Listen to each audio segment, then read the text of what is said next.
Hi everyone!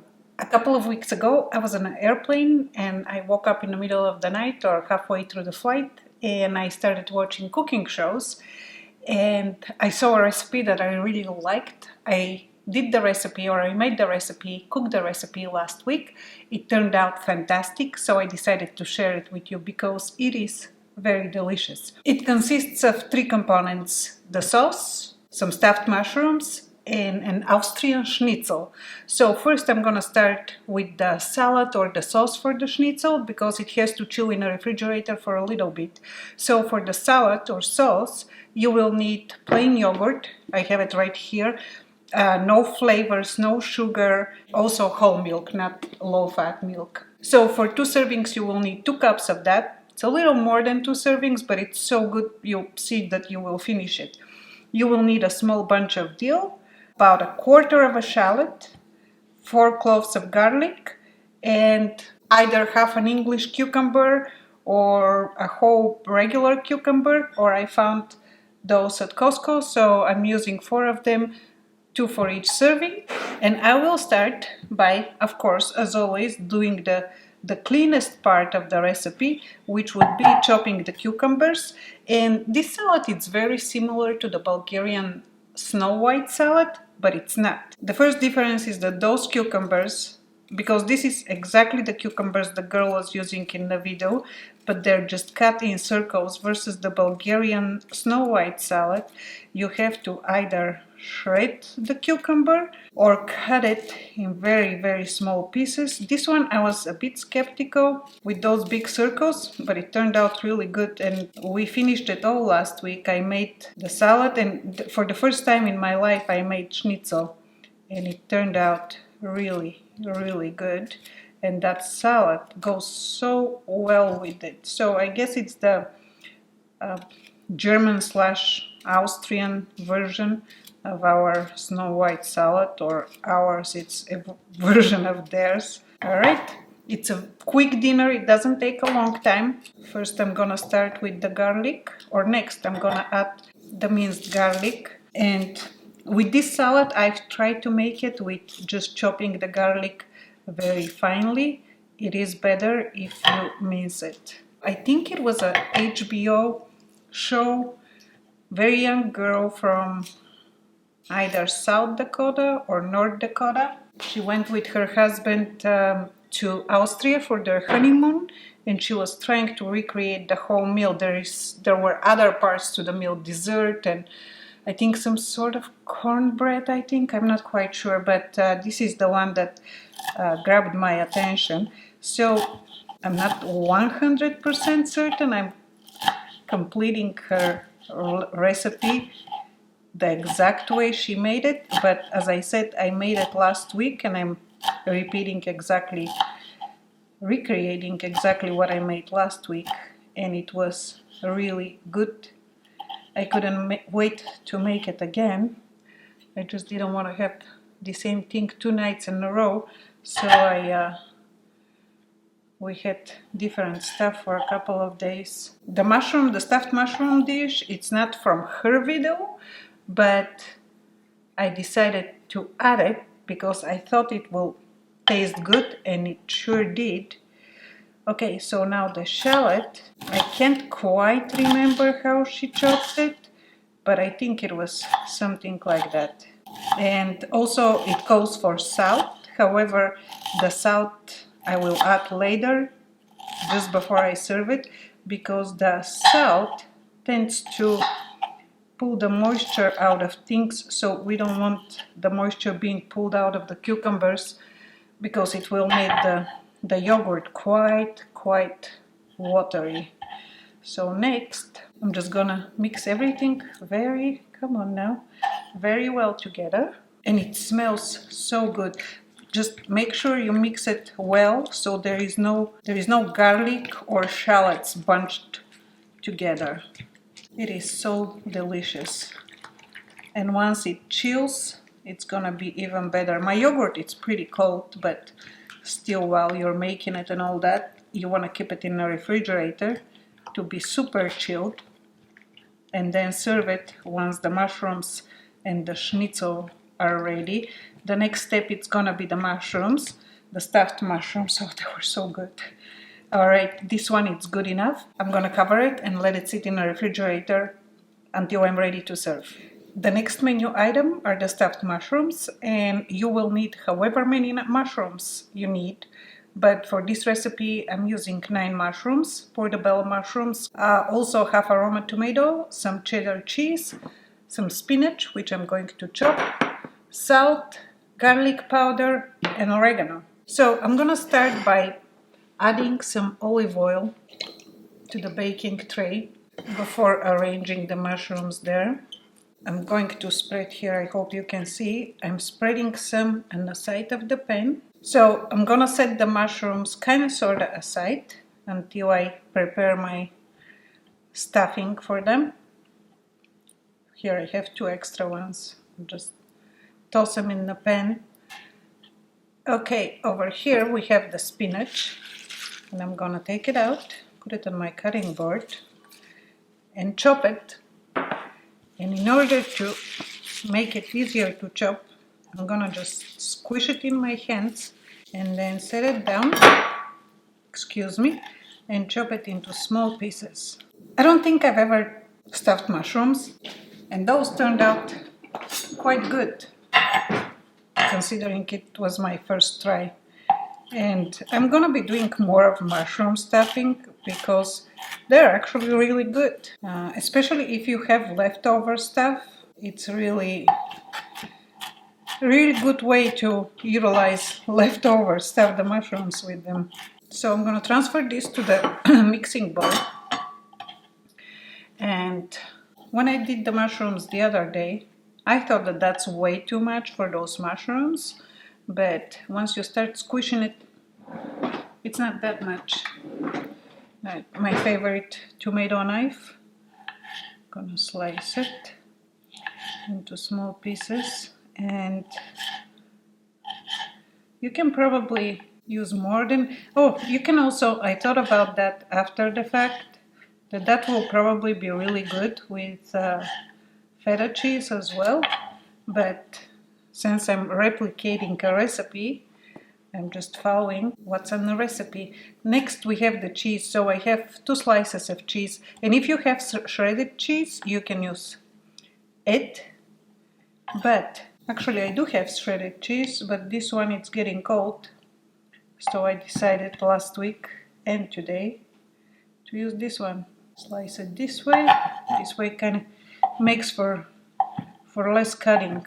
And I'm sure it will, oopsie, it will go really well with Parmesan cheese as well.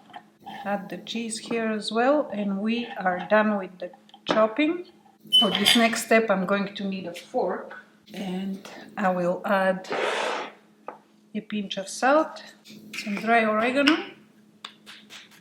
If you have fresh, fine, I do not.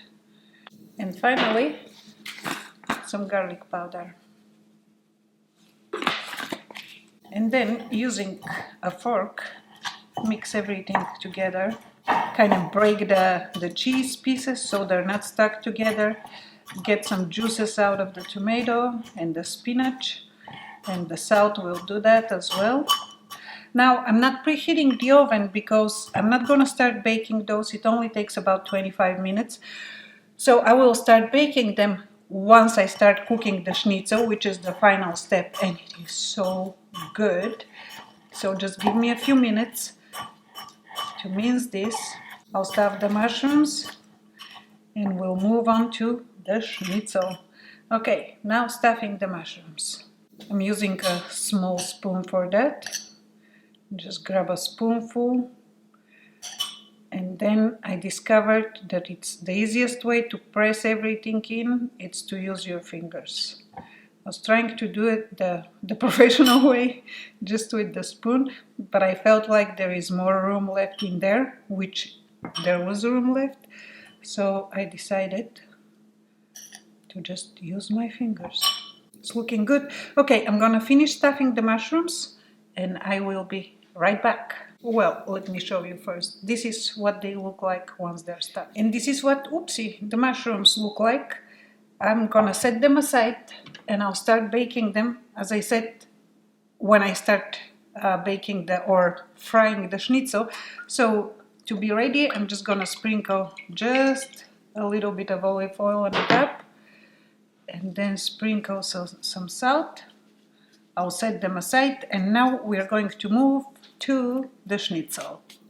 And now it's time for the pork chops or the schnitzel. So I'm using 2 pork chops, boneless pork chops. You will need 2 eggs, saran wrap, tenderizer, milk or creamer, flour, oil of your choice for frying, breadcrumbs, and salt. And now I will start by tenderizing the pork chops, which is always a lot of fun. The first step will be to tenderize the pork chops, and to do that I'm using saran wrap. I kind of came up with my own little method because the girl in the video didn't show, or in whatever the show, didn't show how she did it. So okay, I'm gonna place the pork chop here, cut the saran wrap, and then flip it over, leaving room on this side as well. And now I will start tenderizing it with both sides of the tenderizer. However, I'm gonna turn the sound off because it is loud. So I'll play some music while I'm tenderizing, and I'll speed it up so you can see how thin it's going to get.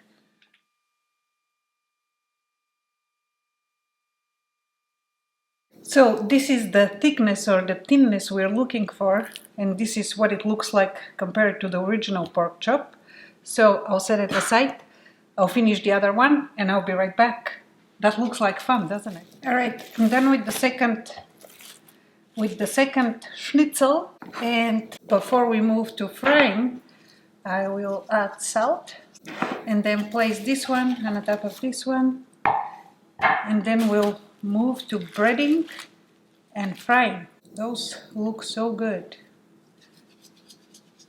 Alright, I'll prepare my frying pan and bread and eggs and everything, and I'll be right back. Now once you start prepping the eggs, this is the time you should turn your oven on and preheat it to about 375 degrees Fahrenheit. So I can toss the mushrooms there whenever the oven is ready. So here I have 2 eggs, which I'm going to scramble nicely. 2 eggs, last time 2 eggs were enough for 2 schnitzels, so there is no waste. And I forgot to mention, so you will need flour and breadcrumbs, right? Last time I spread the breadcrumbs in the plate, and I spread the flour in the plate, and I was putting the schnitzel one side then the other side, but guess what? There was stuff all over the place, plus I wasted a lot of breadcrumbs and a lot of flour. So now I'll show you how I'm going to do it.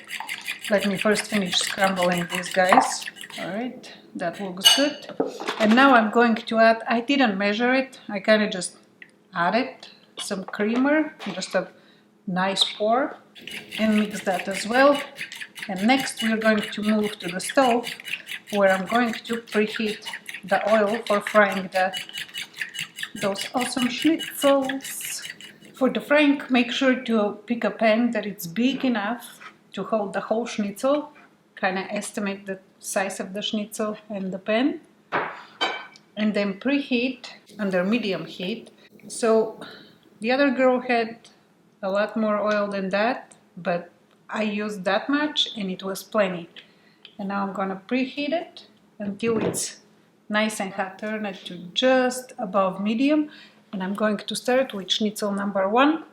I'll put it in a flour plate, and with my clean hand we'll sprinkle flour over it, and with my not so clean hand I'll spread the flour. In my opinion, it's much easier this way than have the flour sitting on the plate. Kind of make sure to cover it nicely everywhere. I'll spread flour on the other side with the dirty hand. Spread the flour. Okay, next step is put the schnitzel in the yolk or in the eggs.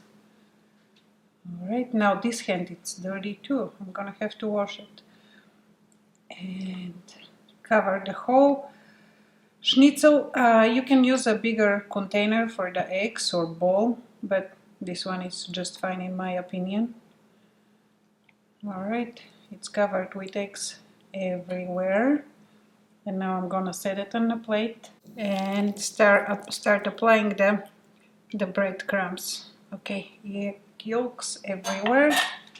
Alright, hand it's clean. And I'm gonna start spreading the breadcrumbs generously, very generously. In my opinion, the more breadcrumbs, the better it tastes. Pretty much do it until I don't see pork chop anymore.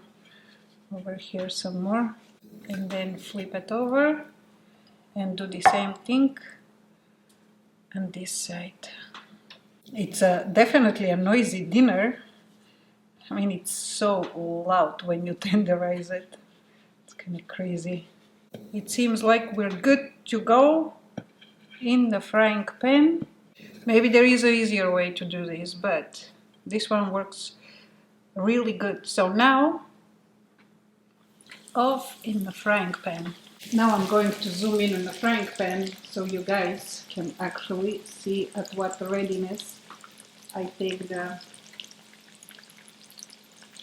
schnitzel out. We have 10 minutes left on the mushrooms. Just a little more. You are going to love this meal. I really hope you try it because we did it, I think it was a couple of days ago, and you loved it so much. And I actually have at this point I'm gonna flip it over. So once it gets golden brown, you flip it over. We liked it so much we couldn't wait until today to have the same dinner again. And I'm not a huge pork fan, pork chops per se, but I can eat pork chops like this as a schnitzel anytime. There you can see, still need some more browning on the other side. Oh, this is ready. Alright, I'll take this one out and I'll prepare the other one. And schnitzel number 2, it's ready to fry. And the 20 minutes on the mushrooms are over, so I will switch from bake to broil on high and broil the top of the mushrooms for about 2 minutes. Alright guys, I'm gonna finish cooking this schnitzel, about a minute on this side more, and then I will dish up and I will show you the entire dinner, what it looks like. Alright guys, the mushrooms are ready too. I'll show you what they look like right now. Here they are. Absolutely fantastic. And now I am going to start plating the whole dish. It looks beautiful. Just give me a second to take a few pictures. Alright, I took all the pictures I wanted to take. So the salad, so the girl in the video that I watched on the airplane actually put that salad on the top of the schnitzel. But I didn't like the looks of that. So I am plating the salad in a different bowl, and this is what I did last time. And you can put some fresh dew on the top, but that's fine in my opinion. And then we are going to plate one of the schnitzels. Alright, and then a few mushrooms. Oh, they look so good. Okay, you have about 4.5 mushrooms per person, but there you go, beautiful. I hope you guys enjoyed this recipe, or do you want me to slice into the schnitzel so you can see what it looks like? I should probably do that. Okay, and we'll cut right in the middle so you can see. It is so tender, it's unbelievable. There, this is what the schnitzel looks on the inside, fully cooked. I hope you guys try this recipe because it is absolutely delicious. And if you do so, please come back and let me know. If you like the video, please give it a thumbs up. And if this is your first time to my channel, please consider subscribing. Thank you so much everyone, and I hope you enjoyed this meal. Bye. See you next time.